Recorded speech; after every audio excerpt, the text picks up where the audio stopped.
Bwana Yesu asifiwe. Mtazamaji wangu, msikilizaji wangu, jioni ya siku ya leo, naomba ufuatilie huu ujumbe. Mungu amenituma kwako.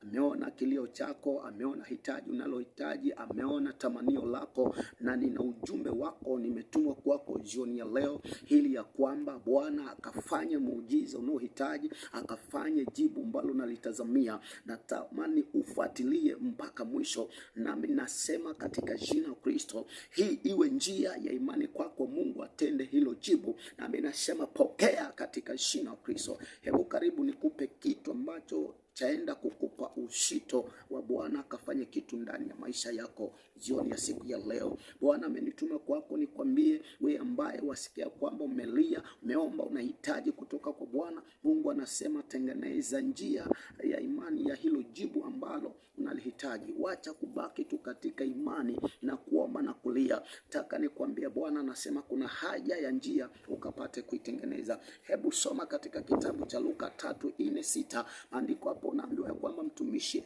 Yohana akakusanya watu kule jangwani akihubiri Injili. Bwana alikuwa amemtuma, ameongozwa na Roho. Watu wanaambiwa kuna haja ya kutengeneza njia.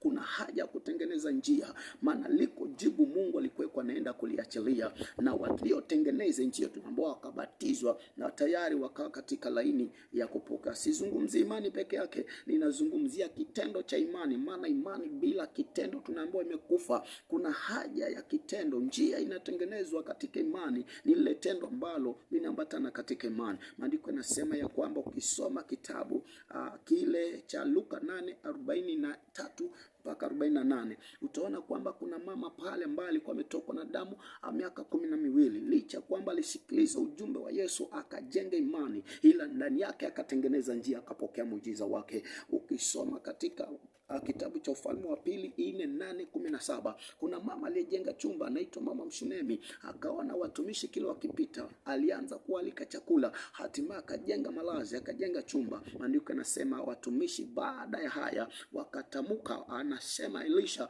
mwakani majira kama haya namwambia yule mama utapokea mtoto. Nami nakwambia mchana wa siku ya leo, itafute njia ya kutengeneza katika imani. Wacha kulia, wacha kubaki hapo. Bwana amenituma kwako, itafute njia ya imani, ya ufuate hiyo. Nina uhakika naenda kukutana na hitaji la ombi lako, naenda kupokea. Nami nasema wewe ambaye umefuatilia sauti na utayari kufanya hivyo, iko njia umeitafuta, sema Mungu akuonekanie katika jina la Kristo. Pokea hilo jibu katika jina la Kristo. Hebu kuwa tayari jioni ya leo. Nina uhakika hiyo njia ulifuata, Mungu anaenda kukutokea, Mungu anaenda kukujibu. Barikiwe.